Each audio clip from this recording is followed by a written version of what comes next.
হয়, কুৰুৱাৰ খেতিয়কসকলে সা সুবিধাবিলাক চৰকাৰৰ পায় নে নাপায় বাৰু? চৰকাৰৰ কিছু পায়, কিছু নাপায়। কিছুমান পায় আপোনাৰ বেছি চাকৰিয়ালবিলাকে, আৰু কৃষকবিলাকে বৰ খেতিয়ক কৃষকবিলাকে নাপায়।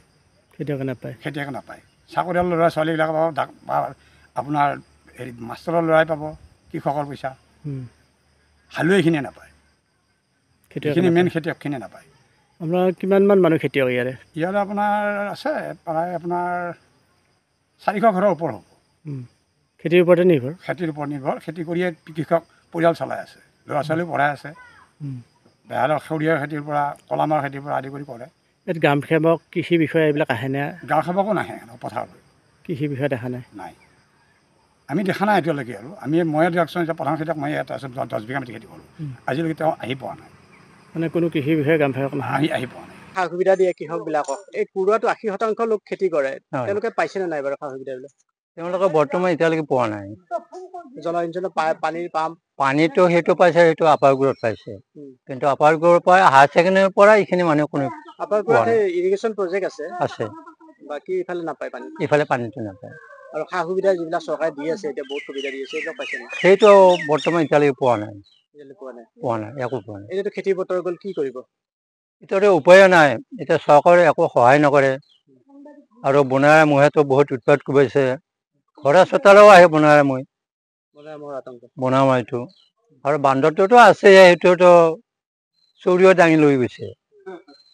আৰু তাৰপিছত হৈছেগে, এতিয়া প্ৰায় এতিয়া চৰকাৰে এইটোৱে ব্যৱস্থা ল'ব লাগে, বনৰীয়া মহটো ইয়াৰ পৰা তাৰমানে আঁতৰ হ'ব লাগে।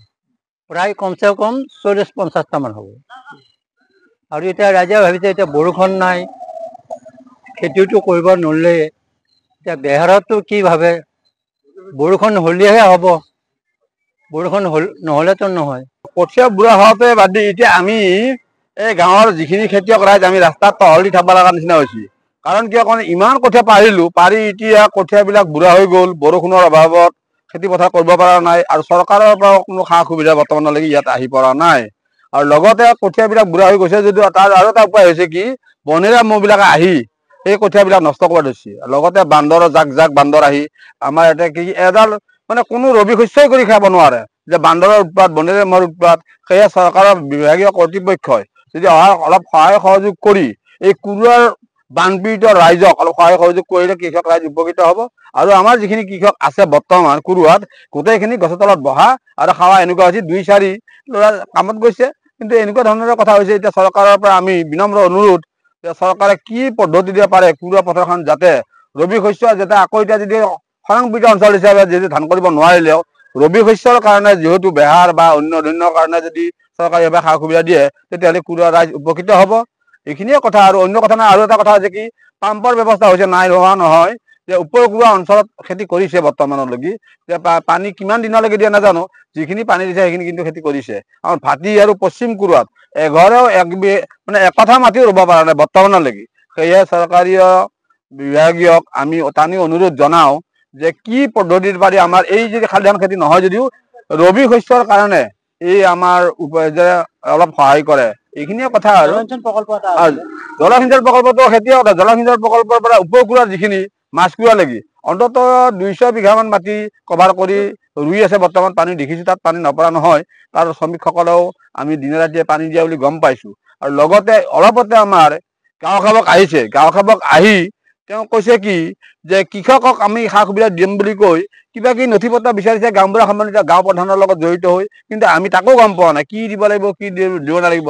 সেয়ে বিভাগীয় কৰ্তৃপক্ষক আমি টানি অনুৰোধ জনাওঁ যে গাঁও সেৱকেই হওক, গাঁও প্ৰধানেই হওক, আহি সমজুৱাভাৱে এখন মিটিং কৰি ৰবি শস্যৰ বিষয়ে লৈ আলোচনা কৰি আৰু খেতি পথাৰ কেনেকুৱা ধৰণৰ কৰিব পাৰি, কেনেকৈ উপকৃত কৰিব পাৰি, তেওঁলোকে বুজন পৰিমাণে ৰাইজৰ মাজত জ্ঞাত কৰা। অকল গাঁও প্ৰধানক জনালেই তেওঁ গাঁও প্ৰধানে কাক বা কৈছে আমি বৰ্তমানলৈকে জানিব পৰা নাই। উপায় নাই, এতিয়া কঠীয়া পাৰিলোঁ আমি খেতি কৰিবৰ কাৰণে, এই মাটি বালো কিছুমান বাৰী, এতিয়া খৰাং বতৰৰ কাৰণে আমি খেতি কৰিব পৰা নাই। গতিকে চৰকাৰক আমি অনুৰোধ কৰোঁ যে দুখীয়া খেতিয়ক ৰাইজক যাতে সহায় সহযোগ কৰে। পানী যোগানৰ ব্যৱস্থাও নাই ইয়াত। লগতে বনৰীয়া মহেও আহি আমাৰ যি কঠীয়া অলপ পাৰিছিলোঁ তাকো খাই শেষ কৰিলে। আৰু তাৰপিছত বান্দৰবিলাকো আহি আমাৰ ঘৰে দুৱাৰে অত্যাচাৰ কৰি সা শস্যবিলাক খাই নষ্ট কৰিব ধৰিলে। এতিয়া আমাৰ খেতিয়ক ৰাইজৰ উপায় নাই গতিকে চৰকাৰে ইয়াৰ সুব্যৱস্থা কৰক বুলি আমি আশা কৰিছোঁ পৰুৱা ৰাইজে পানী যোগানৰ ব্যৱস্থা অলপ আছে কিন্তু ওপৰত আছে সেইখিনি কৰবাত 100মান ঘৰ মানুহে এই সুবিধাটো পায় আৰু ভাৰী অঞ্চলত একেবাৰে নাই গতিকে তাৰো ব্যৱস্থা এটা কৰিলে এই দুখীয়া খেতিয়ক ৰাইজৰ এটা উপকাৰ হয় বৰ্তমান সা সুবিধা আমি একো পোৱা নাই আৰু কঠীয়াও পাৰা গৈছে বৰষুণ হ'বকে কঠীয়াও ৰখি আছিলোঁ এতিয়া কঠীয়াগিলাও বুঢ়া হৈ গ'ল